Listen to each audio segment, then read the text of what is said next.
नेपाल का पशुपतिनाथ मंदिर वास्तव में सम्राट अशोक की पुत्री चारुमती द्वारा बनवाया गया चारुमती स्तूप है और बुद्ध को ही लोग पशुपतिनाथ शिव कहते हैं। इसी तरह गणपति और भैरव बौद्धों की द्वारपाल देवताएं हैं। जो गणपति के आकार का होता है, जो भैरव यानी कुत्ते के आकार का होता है, यह बुद्ध धर्म के द्वारपाल देवताएं हैं। इन लोगों को अक्सर देखा जा सकता है इन मंदिर पे। नेपाल का इतिहास बलदेव प्रसाद मिश्र का एक पुस्तक था जो ये लिखे थे 1851 में। 1851 में बलदेव प्रसाद मिश्र लिखे थे। पृष्ठ संख्या आप 111 और 112 पे देख सकते हैं। क्या लिखा है? अनेक बौद्ध स्थलों में बौद्ध विहार के द्वार पर द्वारपाल प्रतिमा दिखाई दे जाएगी। सम्राट अशोक की एक बेटी चारुवती थी। वह नेपाल के राजकुमार देवपाल खत्ती से ब्याही गई थी। पति पत्नी दोनों बुद्ध मार्गी थे। काठमांडू से सटे चाब हिल में चारुवती का स्तूप है। यह बातें लिखते हैं बलदेव प्रसाद मिश्र जी 1851 में बलदेव प्रसाद मिश्र यह लिखते हैं कि वह चारुमती का बौद्ध स्तूप है। अब ऐसे भी कह सकते हैं कि नेपाल का पशुपतिनाथ मंदिर बौद्ध स्तूप है। नेपाल में स्थित पशुपतिनाथ मंदिर, जिसे भगवान शिव का मंदिर मानकर लोग उनका दर्शन करने जाते हैं, वास्तव में जो मूर्ति वह किसी शिव की मूर्ति नहीं है जो वो शिव की मूर्ति समझते हैं, बल्कि पंचमुखी भगवान बुद्ध की मूर्ति है, जिस पर पाखंडियों ने कब्जा कर लिया है और भगवान बुद्ध की मूर्ति को शिव की मूर्ति बताकर अपना रोजगार चला रहे हैं। आदि शंकर ने 8वीं शताब्दी में शैव मत का प्रचार चालू किया तो भारत और नेपाल में जितने भी बड़े बड़े बुद्ध विहार थे, वहां रहने वाले बौद्ध भिक्षुओं को मारकर भगा दिया और उन जगहों पर और उन मूर्तियों पर जबरन कब्जा करके भगवान शिव कहकर प्रचारित करने लगा। आदि शंकर को जानते हैं? आदि शंकराचार्य, आदि शंकर जिन्हें कहते हैं। यदि आप ध्यान से तथाकथित पशुपतिनाथ, जिसे शिव की मूर्ति कहा जाता है, को ध्यान से देखेंगे तो आपको साफ साफ दिखाई देगा कि यह बुद्ध की मूर्ति है। तो अपने इतिहास को समझिए, अपने इतिहास को जानिए और हम उम्मीद यही करते हैं कि बौद्ध विरासत को पुनः संरक्षित किया जाए, पुनः उनको मूल रूप में वापस लाया जाए। बात सिर्फ पशुपतिनाथ मंदिर की नहीं है। सम्राट अशोक के शासन काल में जहां जहां तक उनका शासन था, वहां वहां तक बौद्ध विरासत और मौर्यों की विरासत फैली हुई है, जिन्हें बाद में जब मौर्य वंश का अंत होने लगा तो उसके बाद इसी तरह के लोग जो 8वीं शताब्दी 7वीं शताब्दी में, जैसे शंकराचार्य जैसे लोग जो आदि शंकराचार्य थे, इन लोगों ने जितने भी ये मूर्तियां जो थी ना, ये सारी की सारी मूर्तियां जो बनती थी, ये महायान शाखा की होती थी।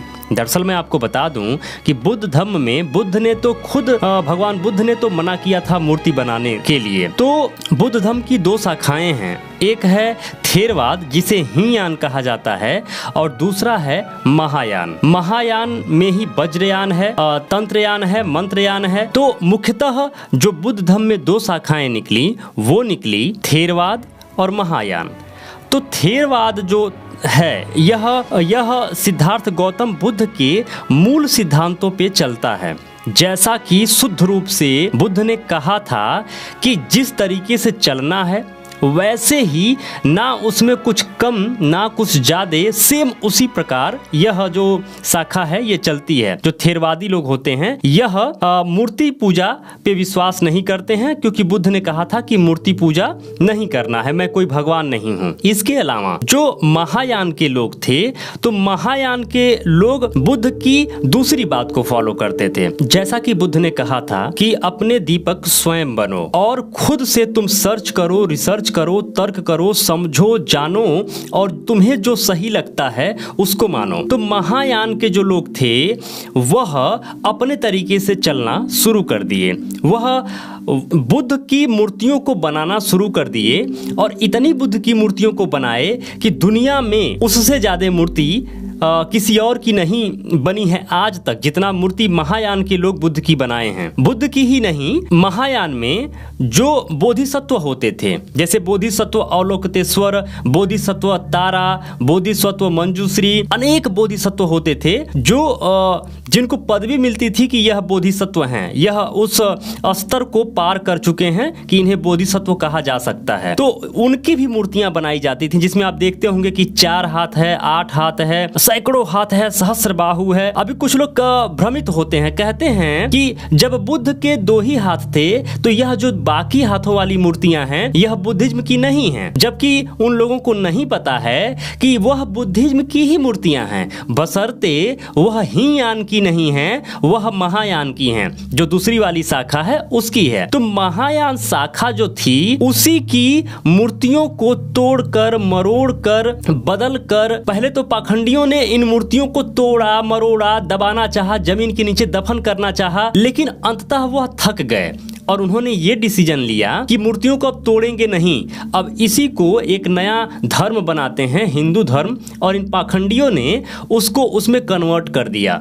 तो तारा को बना दिया दुर्गा, मंजूश्री को बना दिया काली। इस तरीके से जितने भी अवलोकितेश्वर की मूर्तियां थी, 4 हाथ वाली, 8 हाथ वाली, बहुत सारे हाथों वाली, बहुत सारे सिर वाली, उन सबको इन लोगों ने विष्णु बना दिया। जो बुद्ध की 4 सिर वाली, 4 मुख वाली जो स्तंभ बनता था, जो 4 मुख वाला जो स्तंभ बनता था, उनको इन लोगों ने ब्रह्मा बना दिया। और बुद्ध जब रथ पे सवार होके आगे बढ़ रहे थे, चल रहे थे, तो उस तरह के अभी आप कुछ कलाकृतियां कहीं देखेंगे, उनको इन्होंने एक नया कहानी गढ़ दिया कि यह सूर्य हैं। तो आप बस इतना समझिए, ये वीडियो बहुत लंबा हो जाएगा सब कुछ समझाने के लिए, बाकी वीडियो में भी आप कंटेंट देख सकते हैं। मैं बस इतना कहना चाह रहा हूं कि आप ये समझिए कि पशुपतिनाथ मंदिर ही नहीं, हिंदू धर्म के जितने भी प्राचीन मंदिर हैं वह सभी के सभी या तो बौद्ध विहार हैं, बौद्ध स्तूप हैं, या महायान के जो अवलोकितेश्वर हैं, जो बोधिसत्व हैं, उनकी मूर्तियां हैं। इस चैनल पे पड़े अन्य वीडियोज को आप देखेंगे तो और अच्छे से बुद्धिज्म को समझ पाएंगे। मेरे मित्रों, इस वीडियो को बनाने में या इस तरह के वीडियो बनाने में बहुत सारा एफर्ट खर्च होता है, बहुत सारा रिस्क होता है। तो मेरे मित्रों, यह कार्य निरंतर चलता रहे, इसके लिए आप डोनेशन जरूर करें, प्लीज डोनेशन जरूर करें। डोनेशन करने के लिए स्क्रीन पर स्कैनर लगा हुआ है, स्कैन करके हमें डोनेशन जरूर करें, जिससे हम निरंतर आपके लिए वीडियो बनाते रहें और पाखंडवाद का पोल खोलते रहें। मेरे मित्रों, अगर आप यह जानना चाहते हैं कि ब्राह्मण विदेशी हैं या बहरूपिया, तो आप यह जो स्क्रीन पर थंबनेल में लगाया हुआ हूं, इसको आप क्लिक करके या ये वीडियो देखने के बाद आप इस वीडियो को जरूर देखें। और मेरे मित्रों, आपसे निवेदन करना चाहूंगा कि ये जो सेहॉक कंपनी है, यह सेहॉक कंपनी अपने बौद्धिस्ट भाइयों की कंपनी है। ये कंपनी जो भी प्रॉफिट जनरेट करती है उसका 50% बुद्धिज्म के विकास के लिए खर्च कर देती है, बुद्धिज्म के विकास के लिए दान कर देती है। तो आप इस कंपनी को जानिए, समझिए, देखिए और इसके प्रोडक्ट को जरूर खरीदिए। आपको अधिक जानकारी मिल जाएगी, sehawk.com पे जाइए, sehawk.com पे जाकर आप ज्यादा से ज्यादा जानकारी हासिल कर लीजिए और इस कंपनी से फैसिलिटी जरूर लीजिए। और मेरे मित्रों, अगर आप चाहते हैं कि YouTube चैनल बनाकर आप बहुत सारा पैसे कमाना चाहते हैं, आपको YouTube चैनल बनाने नहीं आता, उसको ग्रोथ नहीं करवाने आता, तो आप संपर्क कर लीजिए सेहॉक कंसल्टेंसी सर्विसेज से। यह कंपनी जो अपनी है, यह लोगों को सुविधा देती है उनका YouTube चैनल बनाने और उसको ग्रोथ करवाने और उससे ज़्यादा से ज़्यादा पैसा जनरेट करवाने में मदद करती है। तो आप sehawk.com पर जाइए और सेहॉक कंपनी के लोगों से मदद जरूर ले लीजिए। यह अपनी ही कंपनी है, अपने ही बौद्धिस्ट लोगों की कंपनी है जो बुद्ध धर्म के विकास के लिए कार्य करती है। और मेरे मित्रों, अगर आप अभी तक इस चैनल को सब्सक्राइब नहीं किए हैं तो अभी के अभी सब्सक्राइब कर लीजिए, लाइक करके हमारा उत्साह जरूर बढ़ाइए और कमेंट में जरूर लिखिए कि आपको क्या अच्छा लगा या क्या अच्छा नहीं लगा और किन टॉपिक पे और किन जगहों पे आप और वीडियो और न्यूज कवर करना या करवाना चाहते हैं। तो प्लीज आपके क्षेत्र में ऐसा कोई भी अगर मंदिर हो, कोई भी ऐसी धरोहर हो जो ऐसा लग रहा हो कि ये काफी प्राचीन है, बुद्ध से संबंधित है, उसका फोटो खींचिए या उसका वीडियो बनाइए और हमें ईमेल कर दीजिए। ईमेल डिस्क्रिप्शन में लिखा हुआ है, ईमेल जरूर करिए। नमो बुद्धाय, जय भारत।